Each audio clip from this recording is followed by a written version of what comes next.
नहमदु व नुसल्ली अला रसूलिल करीम अम्मा बाद फ़अऊज़ु बिल्लाहि मिनश शैतानिर रजीम बिस्मिल्लाहिर रहमानिर रहीम। डॉक्टर फ़हीम हर्बलिस्ट का आपको अस्सलामु अलैकुम व रहमतुल्लाहि व बरकातुहू। हमारे ये एक मरीज़ हैं, खातून है, क्या नाम था बहन का हमारी? जायदा।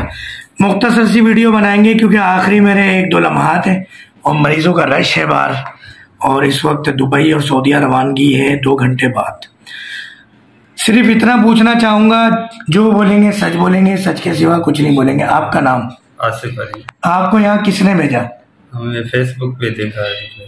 माशाल्लाह। अच्छा, किस मर्ज के लिए आए थे आप? गुर्दों के मरीज। गुर्दों के लिए। डायलिसिस होते थे आपकी मिसेस के? जी, हफ्ते में 2 बार डायलिसिस। हफ्ते में 2 बार डायलिसिस होते थे। और आज से कितने दिन पहले आए थे आप? आए थे 24/6 को, मगर फिर भाग गए थे। 28 अगस्त से दवा लेना शुरू किया आपने। पहले आप आए थे 24/6 को, मगर आप 1 हफ्ते की दवा लेके चले गए थे। दवा नहीं ली है। दवा भी नहीं ली थी? पैसे नहीं थे। 28 अगस्त को इन्होंने पहली दफा दवा ली, उसके बाद इलाज शुरू किया। यानी 1 महीने का इलाज भी मुकम्मल नहीं हुआ। जब आए थे तो यूरिया क्रिएटिनाइन कितना था आपका? 10 पे था, 11 पे था। 11 पे था। और यूरिया 109 पे था। आज इलाज को 20 दिन हुए जी। इस 20 दिन में इनका क्रिएटिनाइन कितना हो गया? 6 पे आ गया, यानी तकरीबन आधे पे आ गया। कहीं सुना है ऐसा? नहीं सुना। एलोपैथिक तरीका इलाज के अंदर तो इसका इलाज ही नहीं है। तो क्या कहेंगे इस बारे में? पहले क्या कंडीशन थी मेरी बहन की, अब क्या कंडीशन है? बहुत पहले तकलीफ था, हम भी परेशान थे, अभी भी थोड़ा थोड़ा तकलीफ है, लेकिन बेहतर है पहले से। आपको हमने कहा है कि हमने डायलिसिस के लिए बाथिंग टब फ्री किया हुआ है, तो यहाँ पर सुबह शाम आए, इन्हें बिठाएं, पानी हमारा, गर्म पानी हमारा, दवा हमारी। नहीं आ सकते हैं इधर। क्यों नहीं आ सकते? फ्री किया हुआ तब भी नहीं आ सकते? किराया भी नहीं लेते। हाँ यार, ऐसा ना करो। आपको पता है डायलिसिस वाले पेशेंट की उम्र 2 साल होती है। अल्लाह ने इन्हें डायलिसिस बंद हो गया अब इनका।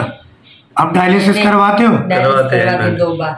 अभी भी 2 दफा करवाते? क्यों करवा रहे हो? अब तो सही हो गया। अब करवाना छोड़ दो डायलिसिस। एक बार नहीं करवाए तो बहुत ज्यादा तकलीफ होगी। वो आपको जब आदत हो जाती है ना, तो ऐसा होता है। यूरिया क्रिएटिनाइन आपका 12-11 से 6 पे आ गया है, तब आपको डायलिसिस यूरिया 85 नॉर्मल हो गया। 50 बिल्कुल नॉर्मल होता। बचा क्या है अब? तो डॉक्टर ने देख के नहीं बोला कि अब डायलिसिस की जरूरत नहीं है?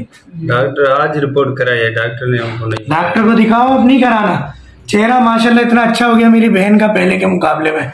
अल्लाह इनको लंबी जिंदगी सेहत दे, और बस दवा टाइम पे लें। हरे पत्ते की सब्जी, टमाटर, बड़े का गोश्त, चने की दाल बंद है। और बाथिंग टब में कोशिश करो चंद दिन आ जाओ। दूध दही ले सकते हैं? दूध बिल्कुल कम से कम मिकदार में, और दही भी कम, मगर फजर से लेके मगरिब तक। मुबारक हो कि आपका क्रिएटिनाइन आधा हो गया, 12-11 से 6 पर आ गया अल्हम्दुलिल्लाह। ठीक है जी, बस दुआओं में याद रखिएगा, और अगर आपको फायदा हो तो लोगों को बताइएगा भी। और ये ऐसा मर्ज है, इसका दुनिया में अब तक कोई इलाज नहीं है। और कोशिश किया करें, आपके तवज्जो से देखने वालों को बता रहा हूँ कि सफ़ेद पेठा एक आता है, सफ़ेद पेठा, उसका जूस बनाए काली मिर्च के साथ, और सुबह नारमू इस्तेमाल करें उसको। ठीक है जी, इनको करवाएं। जो पाबंदी परहेज बताएं, दवा का जो बताया, उस सबका एहतियात करें चीज़ों को। उम्मीद है कि इंशाल्लाह देखने वाले भी दुआ करते होंगे अपने लिए भी, हमारे लिए भी।